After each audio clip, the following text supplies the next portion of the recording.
दूसरा अगर हम लोग एप्लीकेशन की बात करें तो देखो, थर्ड ग्रुप के हाइड्रोक्साइड्स वाटर इंसॉल्युबल है।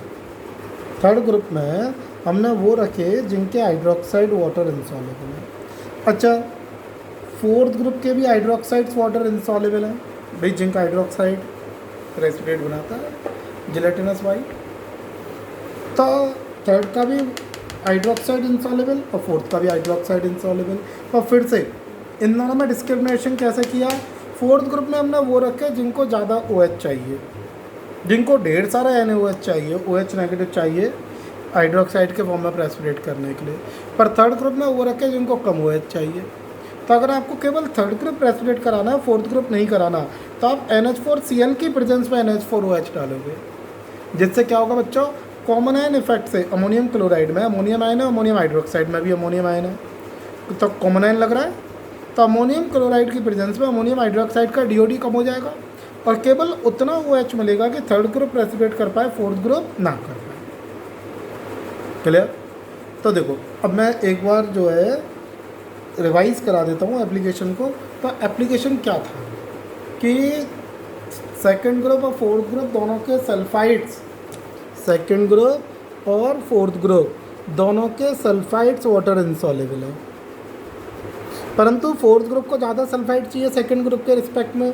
तो सेकंड ग्रुप में H2S का DOD कम करने के लिए हम HCl की प्रेजेंस में H2S पास करेंगे, जिससे सल्फाइड का DOD कम हो जाएगा, H2S का डिसोसिएशन कम हो जाएगा और उतना ही सल्फाइड मिलेगा कि सेकंड ग्रुप प्रेसिपिटेट कर पाए। जबकि फोर्थ ग्रुप के लिए हम लोग H2S पास करते समय थोड़ा NH4OH भी डालेंगे, जिससे बेस के प्रेजेंस में H2S का DOD बढ़ जाएगा और अब इतना सारा सल्फाइड मिलेगा कि फोर्थ ग्रुप ईजिली प्रेसिपिटेट कर पाए। इसी तरह से थर्ड ग्रुप और फोर्थ ग्रुप की बात की थी। तो देखो, थर्ड और फोर्थ दोनों ग्रुप, अब फोर्थ ग्रुप में देखो सल्फाइड भी इंसॉल्युबल है, हाइड्रोक्साइड्स भी इंसॉल्युबल है, ध्यान देना। थर्ड ग्रुप और फोर्थ ग्रुप दोनों के हाइड्रोक्साइड्स वाटर इंसॉल्युबल है, पर फोर्थ ग्रुप का प्रेसिपिटेशन के लिए ज़्यादा OH चाहिए और थर्ड ग्रुप के लिए कम। तो थर्ड ग्रुप के लिए हम लोग NH4OH डालते हैं इन प्रेजेंस ऑफ NH4Cl। क्या होगा? Due to common ion dissociation of NH4OH decreases, और केवल उतना OH मिलेगा जिससे कि थर्ड ग्रुप प्रेसिपिटेट कर पाए, फोर्थ ग्रुप का प्रेसिपिटेशन ना हो। क्लियर? और फोर्थ ग्रुप का हम प्रेसिपिटेशन तो H2S से कराते ही है NH4OH की प्रेजेंस में। तो ये एप्लीकेशंस है सेकंड, थर्ड और फोर्थ ग्रुप के एलिमेंट्स में। अच्छा, एक और बड़ा एप्लीकेशन है इसका बफर। बफर भी बेसिकली कॉमन आयन पर काम करता है। तो बफर को मैं डिटेल में अभी आगे डिस्कस करूँगा, जब pH कैलकुलेशन हम लोग सीख लेंगे तब बफर पर बात करेंगे।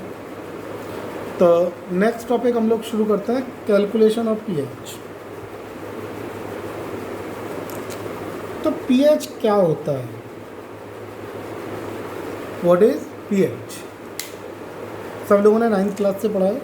pH means power of hydrogen ion concentration, कि किसी सॉल्यूशन में हाइड्रोजन आयन कॉन्सेंट्रेशन के पावर को हम लोग pH बोलते हैं। तो देखो, दो एक छोटी छोटी बातें पहले डिस्कस करेंगे, फिर आगे बढ़ते हैं कि वास्तव में pH क्या इंडिकेट कर रहा है। ये किसी सॉल्यूशन में हाइड्रोजन आयन की कॉन्सेंट्रेशन को इंडिकेट करने का एक तरीका है कि भाई कौन सॉल्यूशन में ज़्यादा हाइड्रोजन आयन है, कौन सॉल्यूशन में कम हाइड्रोजन आयन है। इसको आप इंडिकेट करते हो बाय यूजिंग pH।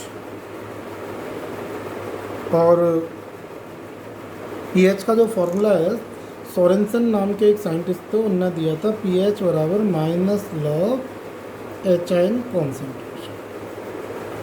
कि pH की ज़रूरत पड़ गई कि किसी भी सॉल्यूशन की हाइड्रोजन आयन कॉन्सेंट्रेशन को इंडिकेट करने के लिए हमने एक नई यूनिट बनाई, और इस नई यूनिट को हम लोग क्या नाम दे रहे हैं? pH। अब एक बात, सवाल थोड़ा सा दिमाग में आता है कि साहब, जब कॉन्सेंट्रेशंस को इंडिकेट करने के लिए मेरे पास ढेर सारी यूनिट थी, डाइल्यूट सॉल्यूशन में हमने पढ़ी, हमारे पास बहुत सारी यूनिट थी, percentage weight by weight, percentage weight by volume, mole fraction, molarity, normality, molarity.